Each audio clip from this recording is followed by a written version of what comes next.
Assalamualaikum warahmatullahi wabarakatuh. Salam sejahtera bagi Bapak Ibu IAS dimanapun Bapak Ibu IAS berada. Saat ini dan kali ini saya akan menyampaikan sebuah persoalan mengapa penting kita memahami artikel jurnal ataupun jurnal-jurnal yang bereputasi sangat baik. Nah, jadi jurnal itu apa sih Bapak Ibu? Jurnal itu adalah sebuah tempat di mana di situ terdapat artikel-artikel, kumpulan buku yang bisa kita baca dan bisa kita pahami. Nah, mungkin Bapak Ibu banyak memahami bahwa literatur review itu hanya sebatas untuk memberikan referensi dalam kita menulis. Namun, tidak hanya sampai di situ. Literatur review memiliki banyak hal dan banyak aspek yang bisa kita kaji lebih dalam. Mungkin berdasarkan pengalaman dari Prof. Irwan dan tentunya saya di IA sendiri, Prof. selalu menyuruh kami untuk bisa membaca satu artikel setiap harinya. Fungsinya untuk apa? Fungsi yang pertama adalah untuk kita bisa memetakan bagaimana studi-studi ini sedang berjalan dan bagaimana studi-studi ini dikembangkan. Jadi, pemetaan literatur review tidak hanya untuk membaca referensi Bapak Ibu, tapi kita bisa melihat bagaimana studi atau keilmuan kita sedang dikembangkan. Mungkin ada Bapak Ibu yang sedang mengembangkan suatu fenomena, suatu bidang, suatu kajian. Nah, kemudian untuk bisa menemukan fenomena yang lebih menarik bagaimana? Dengan memetakan literatur review. Dengan kita membaca apa yang sedang penulis lain tuliskan, apa yang sedang didiskusikan dengan baik oleh teman-teman penulis, kita bisa memahami bahwa saat ini fenomena itu adalah fenomena yang menarik.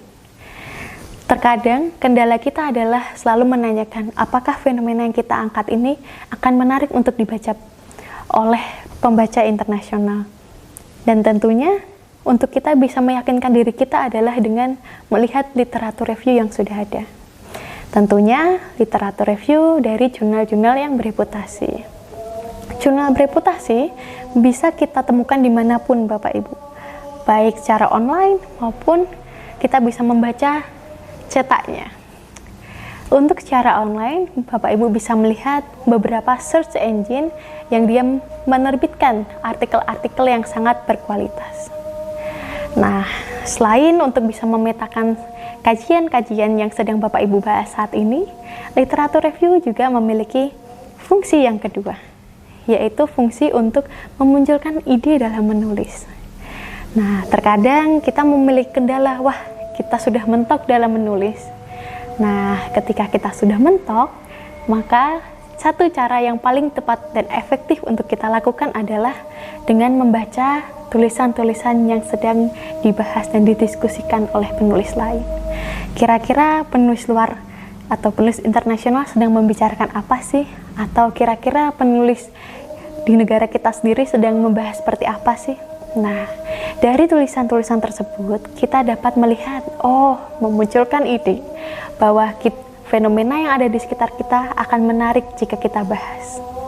Nah, selain menarik, kita juga bisa melihat bagaimana kita dapat mengembangkan keilmuan kita, bagaimana kita dapat mengembangkan pola-pola menulis kita.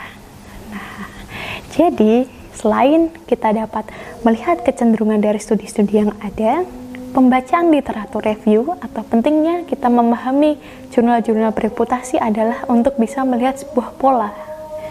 Jadi pola seperti apakah ini?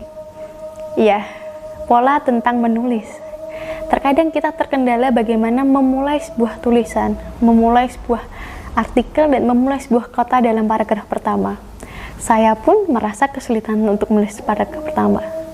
Lalu apa yang saya lakukan? Yang saya lakukan adalah melihat satu artikel jurnal dari jurnal bereputasi, dan itu bisa kita parafrase atau bisa kita lihat pola-pola dalam menulisnya, bagaimana dia menuliskan kalimat pertama maupun bagaimana dia menuliskan satu paragraf penuh. Dan dengan melihat pola-pola atau melihat template-nya, kita juga dapat menarik pembaca maupun editor jurnal menerima artikel kita. Nah, jadi literatur review ini memiliki banyak sekali manfaat, banyak sekali fungsi dan banyak sekali peran untuk dalam tulisan kita. Dengan kita bisa memahami literatur-literatur yang sudah ada, membacanya, melihat polanya, bahkan kita bisa memindahkannya ke dalam tulisan kita dengan fenomena yang baru, dengan pola yang sangat menarik, itu akan membantu kita bisa mempublikasikan sebuah jurnal. Jadi, kita harus perhatikan dengan detail bagaimana artikel-artikel sedang dikembangkan, bagaimana artikel-artikel sedang ditulis, dan bagaimana diskusi dari banyak orang dan banyak penulis saat ini. Nah, dengan seperti itu, selain kita dapat menaikkan reputasi kita sebagai penulis yang produktif, kita juga dapat memikat para editor untuk bisa menerima artikel kita. Karena kunci sukses dalam produktif menulis dan dalam mempublikasikan sebuah jurnal adalah memahami bagaimana literatur review itu digunakan dengan baik dan bagaimana editor-editor itu bisa tertarik dengan tulisan kita.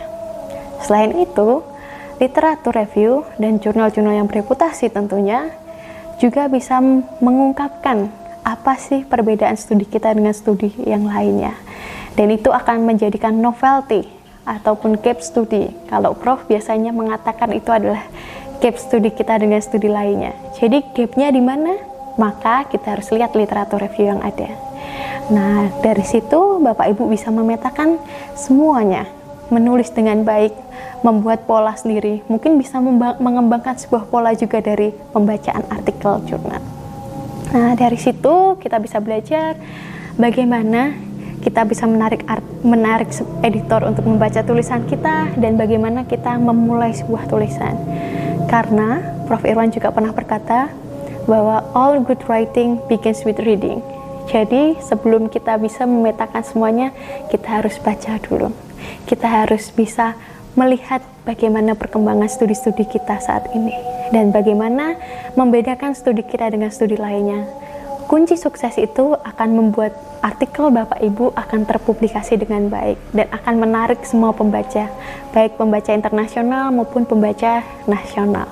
Jadi Bapak Ibu tetap produktif, tetap semangat untuk membaca, dan tetap semangat untuk mencari pola dari literatur review. Salam, stay writing, and tetap produktif di IAS Scholar.